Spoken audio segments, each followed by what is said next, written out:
तो दोस्तों आज हम आए हैं एक और महत्वपूर्ण प्रश्न पर, जो कि क्या है, साझेदारी से संबंधित है। जैसे कोई व्यक्ति व्यापार व्यापार में कोई पैसे लगाता है, तो उसमें कोई पार्टनर होते हैं। तो एक या दो तीन इस प्रकार के पार्टनर होते हैं। तो इसी साझेदारी में जो लाभ होता है उससे कितने कितने रुपए में बटेगा, इसी से संबंधित है।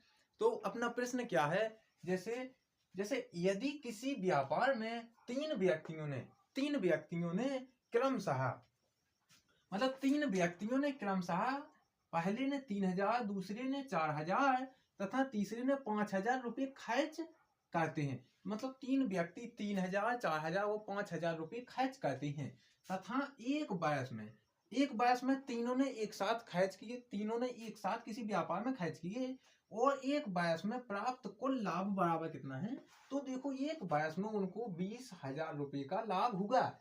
उन्होंने कितना, पांच पांच तीन तीन और चार, 7, 5, 12,000 रुपये खर्च किए और एक ही वर्ष में उन्हें कितने का लाभ प्राप्त हो गया, 20,000 रुपये का।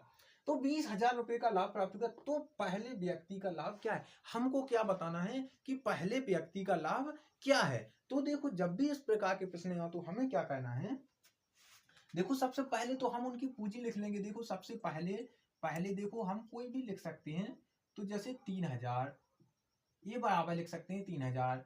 बी बराबर क्या है, देखो 4,000। बी बराबर 4,000। सी बराबर क्या है, तो देखो वो है 5,000। अब देखो, अब इन संख्याओं को देखो, ये 3,000, 4,000, 5,000 है, बड़ी संख्या दिखाई दे रही है।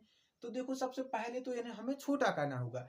जब भी आपको साझेदारी में इस प्रकार के सवाल दिखाई दें, आपको जो संख्या ऐसी दिखाई दे रही हैं जो एक दूसरे से कट सकती हैं, तो हम उन्हें काट देंगे। जैसे यहाँ पर 3 3 जीरो सब में है, तो हम देखो इन तीनों को, 3 से 3 गया, 3 से 3 गया। अब देखो हमारे पास क्या आ गया, देखो 3 4 5। अब देखो ये रेशियो बन गया। जैसे कि अगर अगर कोई लाभ होगा, अगर कोई लाभ कितनों भी पैसा होगा, तो इसे 3 रुपए मिलेंगे, इसे 4 रुपए मिलेंगे, इसे 5 रुपए मिलेंगे।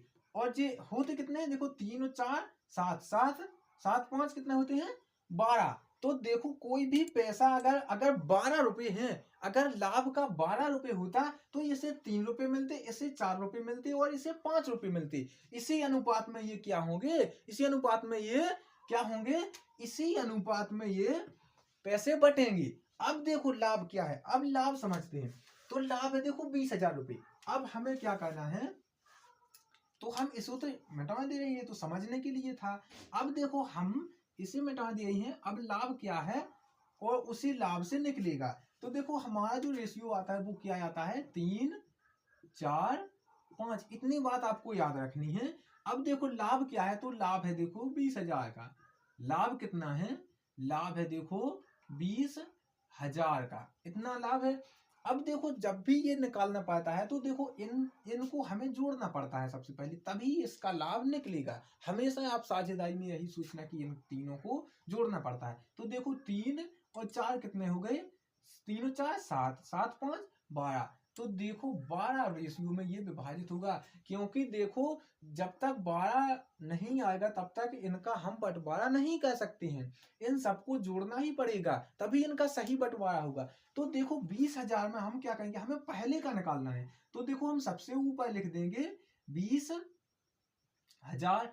अब देखो उसके बटे में कहेंगे क्या, 12, क्योंकि इसके 12 भाग होंगे और 12 भाग होने के बाद कितना गुणा में कर देंगे हम 3, क्योंकि पहले का भाग क्या है, पहले वाले व्यक्ति का 3,000 है, तो उसका 3 रेशियो बनेगा यहाँ गुणा में। क्यों, क्योंकि अगर 20,000 को हम 12 हिस्सों में बांट दें, 20,000 को हम 12 हिस्सों में बांट दें, मतलब अगर इसे 12 हिस्सों में बांटा तो पहले को कितना मिलेगा, पहले को 3 गुना मिलेगा उस हिस्से का, पहले को 3 गुना, दूसरे को 4 गुना, तीसरे को 5 गुना, क्योंकि 3 4 5 में ये अनुपात में ये विभाजित है। तो देखो हम इसे अब सॉल्व कर देंगे। तो देखो 3 से हम क्या, 12 से ये तो कटेगा नहीं, क्योंकि कट जाएगा, लेकिन थोड़ा बचेगा, कुछ पूरा नहीं कटेगा। 12 का भाग 20 में नहीं जाता है, तो मतलब पूरा नहीं कटेगा। तो हम 3 से क्या करेंगे, 12 को काट देंगे। सो 3 चौको 12, देखो ये 4 बार में कटता है। अब हम 4 से क्या करेंगे, 20 को काट देंगे, 4 5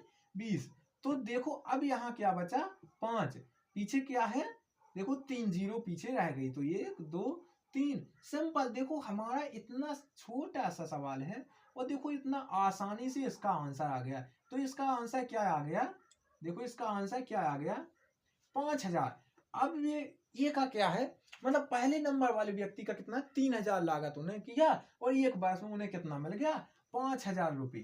5000 रुपये उन्होंने कमा लिए एक बरस में। तो पहले व्यक्ति को कितने मिलेंगे, 5000। तो हमारा ऑप्शन सी जो है वो बिल्कुल सही हो जाएगा। तो इस प्रकार के प्रश्न यदि आते हैं तो हम उम्मीद करते हैं कि आप पर भी आसानी से बन जाएंगे। ठीक है, हम मिलते हैं अगले वीडियो में, तब तक के लिए धन्यवाद।